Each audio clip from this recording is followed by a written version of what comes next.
नमस्कार मित्रांनो, आपलं AMA9 या यूट्यूब चॅनलवर स्वागत आहे. आपण स्थानिक स्वराज्य संस्थेच्या निवडणुकी संदर्भातला हा आपला तिसरा भाग आपण आज प्रसारित करत आहोत. या तिसऱ्या भागामध्ये आपण 2016 डिसेंबर 2016 रोजी शिरूर नगर परिषदेची जी निवडणूक पार पडली त्याचं थोडं त्यात विश्लेषण करणार आहोत. 2016 हे अत्यंत महत्त्वपूर्ण ही शिरूर नगर परिषदेची निवडणूक पार पडली. 2016 साली शिरूर शहर विकास आघाडी विरुद्ध भारतीय जनता पार्टी अशी सरळ लढत शिरूर नगर परिषद या निवडणुकीत आपणास पाहावयास मिळाली. त्यावेळी तत्कालीन आमदार स्वर्गीय बाबुराव पाचरणे हे भाजपचे आमदार होते. त्यामुळे त्यांनी स्वतंत्र भाजपचा पॅनल टाकला. लोकशाही क्रांती आघाडी आणि शिरूर शहर विकास आघाडी अशी प्रामुख्याने लढत झाली. शिरूर नगर परिषदेच्या नगराध्यक्षपदासाठी सर्वसाधारण महिला यासाठी राखीव असल्याने शिरूर शहर विकास आघाडीकडून वैशालीताई वाखारे तर भारतीय जनता पार्टीकडून वत्सलाताई पाचरगे यांच्यात लढत झाली. तर अपक्ष लोकशाही क्रांती आघाडीच्या वतीने सविता बांडे ह्या उभ्या होत्या.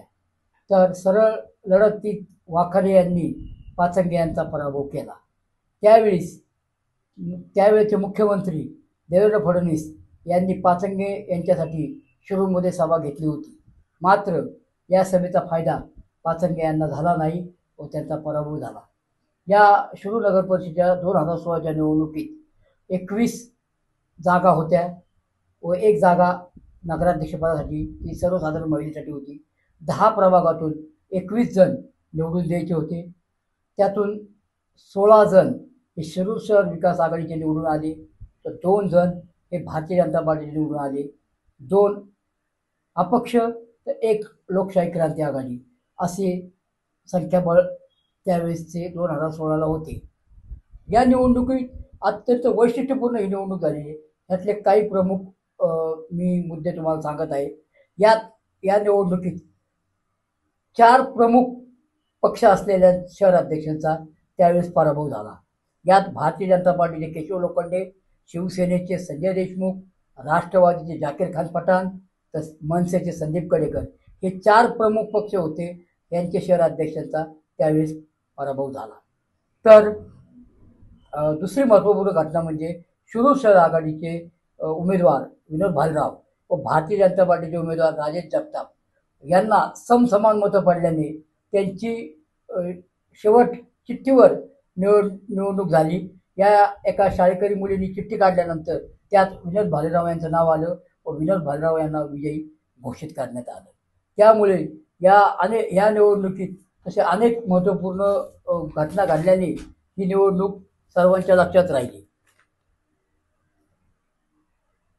तर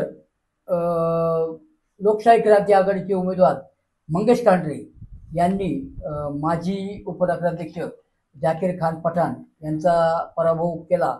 ही सुद्धा एक महत्त्वपूर्ण घटना होती, कारण जाकीर खान पठाण हे राजकीय पटलावर एक मोठं नाव होतं. त्यामुळे त्यांचा पराभव होणे हे जवळजवळ अशक्य होते. मात्र लोकशाही क्रांती आघाडीचे मंगेश खांडरे यांनी त्यांचा पराभव केला. ही सुद्धा एक महत्त्वपूर्ण घटना होती. त्यामुळे 2016ची निवडणूक ही अनेक कारणाने गाजली. 16 नगरसेवक शिरूर विकास आघाडीचे, 2 भारतीय जनता पार्टीचे, 2 अपक्ष आणि 1 लोकशाही क्रांती आघाडी.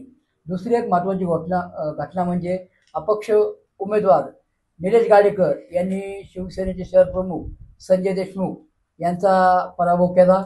ही सुद्धा एक महत्त्वपूर्ण घटना होती, कारण संजय देशमुख त्यावेळेसचे संपूर्ण शिवसेना या पक्षाचे शहराध्यक्ष होते व राजकीय पटलावर त्यांचे चांगले वजन होते. त्यामुळे त्यांचा पराभवसुद्धा हा एक चर्चेचा विषय होता. तर दुसऱ्या अपक्ष उमेदवार ज्योती लोखंडे ह्या बिनविरोध निवडून आल्या. त्यांच्या प्रभागात माजी नगराध्यक्ष मनीषा गावडे यांचा अर्ज बाद झाल्याने त्या एकमेव उमेदवार राहिल्याने त्यांना बिनविरोध घोषित करण्यात आलं. अशा अनेक कारणांनी शिरूर नगर परिषदेची निवडणूक चर्चेत आली. शिरूर नगर परिषदेवर प्रसिद्ध उद्योगपती व माजी नगराध्यक्ष श्री प्रकाश भाऊ धारीवाल यांच्या 2007 पासून वर्चस्व असून 2007 ते 2016च्या निवडणुकीपर्यंत त्यांचेच शिरूर विकास आघाडीचे नगराध्यक्ष झालेले आहेत.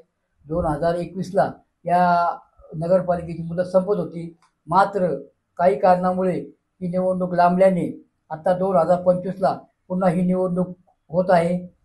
आता आपण या निवडणुकीत आपलं लक्ष असून या निवडणुकीत किती पक्ष उतरतात आणि आदरणीय प्रकाश भाऊ धारीवाल काय भूमिका घेतात हे सर्वांना पाहावयास मिळेल. धन्यवाद.